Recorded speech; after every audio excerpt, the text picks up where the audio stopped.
Tonight's special report is a cautionary warning during this season of giving. KTVU's Rita Williams spent 4 months investigating an organized group collecting donations outside of Bay Area stores. And we learned they're padding their pockets, but not for the charity they say they represent. You have a good day. Giver beware. You give, but where does your money go? How do you know? Do you feel bad that you're collecting under false pretenses? If you're legitimate, why are you running away? We taped this woman who calls herself Dee, collecting money in San Jose for Rosalie House. What she told our producer in this undercover video was a shelter for homeless or battered women and children. What shelter do you use it for? For Rosalie's house, for battered women and children. Oh, where's that? Huh? Where's that?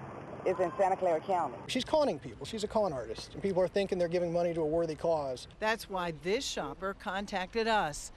We watched Dee arrive before dawn to get a spot in front of a coveted Target store and stay until well after dark. We saw people give her money, lots of it. In return, she gave them a sucker. How much have you given to Rosalie House? I'd say maybe $10, $15. I mean, we don't have a lot to give. For 4 months, we dug deeper and found the story was much bigger than this one woman. What appears to be a ring right out of a Dickens novel, operating for at least 2 years. I know it's a scam. Navy veteran Dean Harvey says a year and a half ago he was homeless in San Jose and recruited by the same folks. On the collections, it's a 60-40 split. You get 40, they get 60. You get 60, they get 40. With zero left for the charities he says are non-existent. I was hungry and I was broke, but I wasn't that broke. We visited the real Rosalie House in San Francisco, spelled slightly different, for survivors of domestic violence. Folks there said they have great need and the street solicitors are robbing them of donations. They complained to Target and the district attorney in San Jose, but nothing happened. It's frustrating to not be able to have somebody handle it in an appropriate manner. Target and other stores put up signs warning customers not to give. I came in and asked the management about it. I said, who is this lady and why is she out here? They said they don't want her, so they said call the cops, and I did. Did the police come?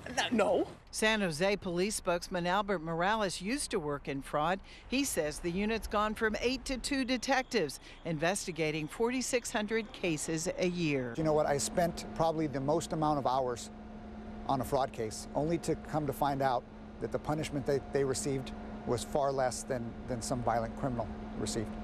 And they got away with a lot more money. Street officers don't check to see if the tax ID number of the alleged charity is valid. In this case, it isn't.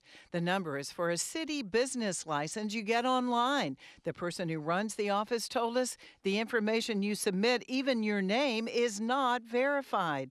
If they'd checked like we did at the location listed for Rosalie House, they'd find this motel and folks who say they've never heard of it. Is it stealing? I would say it is. St. Joseph Catholic Church's Sharon Miller has spent 3 decades working with the homeless and domestic violence victims. So she was suspicious when she saw a man collecting for Rosalie House, not the one she knew in San Francisco. She called Willie McMillan at the number on the flyer to see if there was shelter space for one of her pregnant clients. He said, well, we do work with individuals, we do get them into motels, but we're out of money now. Willie? When I called Willie McMillan, he asked why I was picking on him, said he would call me back with his tax ID number and an attorney would call me. No one has. What's the name of this charity? As for Dee, when she saw us coming, she grabbed the money lockbox and suckers. Can you ask Willie to come out here? You are the boss, not me. Willie's the boss, so you're talking to Willie? Loaded them into her car, a BMW, and sped away, hitting a shopping cart as she went. In San Jose, Rita Williams, KTVU, Channel 2 News. Only on 2 tonight, what appears to be a horrible case of animal abuse involving horses. The problem was no one in charge seemed to be doing anything about it until KTVU's Rita Williams started investigating. And within the past few hours, her video and phone calls paid off. And Rita tells us it now appears the horses are going to be saved. It's a beautiful place for such an ugly sight. The horses are on property over on this hill over here. Horsewoman Melinda Gomer dismounted as we hiked the next 2 miles to the top of the hill above El Sobrante to see this. This is absolute abuse right here. This is neglect. It looks like it's walking death. And it's a young horse. It's really sad. Protruding bones, hairless skin, ripples of ribs, quite literally skin and bones. Eating grass like their lives depended on it. The East Bay Regional Parks end right here where the private property begins, and the horses are behind the locked gate. Independent of each other, Gomer and another horse rider took photographs of these horses 3 weeks ago, sent them to Contra Costa County's animal control, then heard nothing.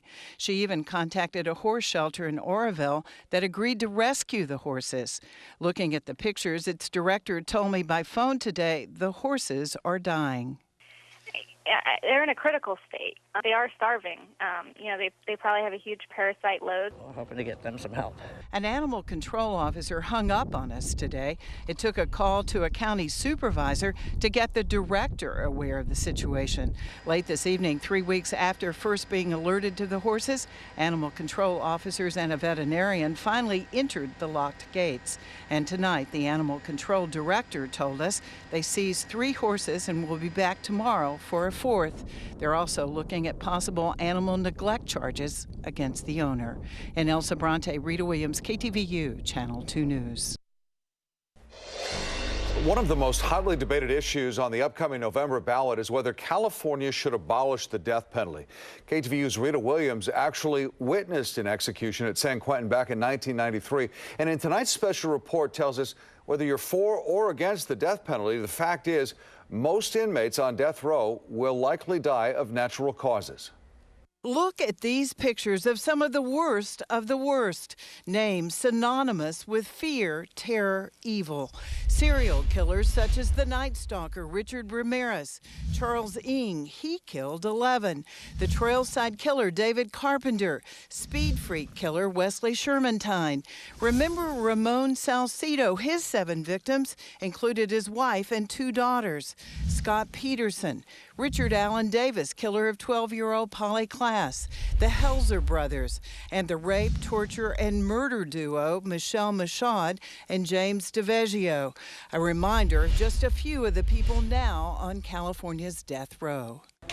But that could change in November. Proposition 34 would abolish capital punishment here, and the death sentences of those 725 men and women would be commuted to life without the possibility of parole. San Quentin's death row would disappear. It is about savings and accountability and justice. I think that Proposition 34 is misguided. It should not pass. Formidable opponents on this issue are 2 people with long criminal justice credentials. For keeping the death penalty, San Mateo County District Attorney Steve Wagstaff, who personally prosecuted and sent to death row these 3 killers. Do you have any question as to their guilt? Not even the slightest. Jeannie Woodford, now director of Death Penalty Focus, wants to abolish capital punishment. Thanks so much. As the warden at San Quentin State Prison, she carried out the executions of these 4 inmates. At the end of every execution, someone on my staff would say, is the world safer tonight because of what we did? And we never answered that question because we all knew the answer was no. Although 17 states now have abolished the death penalty, California voters historically have favored capital punishment for some crimes. But this time, well-financed opponents are touting a savings of $100 million a year and the rarity of executions, 13 in 23 years, meaning the condemned are more likely to die of old age. At 82, the Bay Area's Trailside Killer David Carpenter now is the oldest. I believe that it's time to replace the death penalty in California because it's broken beyond repair. Those same people who caused the delay, who caused the enormous sum of money to be spent, are saying it's broken, so let's throw it out. Wagstaff says it's time to fix the system, not get rid of it. Hire more attorneys to speed up appeals. Not having a death penalty, he says, would handicap negotiations for guilty pleas and the recovery of victims' bodies. Wagstaff says he speaks for the murdered victims of death row inmates and keeps their pictures on his desk. What's the right punishment for the evil perpetrated? It isn't just about the killer. It's about what the killer did. It is about public policy. How do we spend our criminal justice dollars? What really keeps us safer? Backers of the proposition say many condemned prisoners are against it because they'd lose their automatic appeals. I wrote several death row inmates asking how they would vote if they could. Ramon Salcido and Richard Ramirez wrote back but wouldn't say. Salcido concerned it might jeopardize his appeal. Rita Williams, KTVU, Channel 2 News.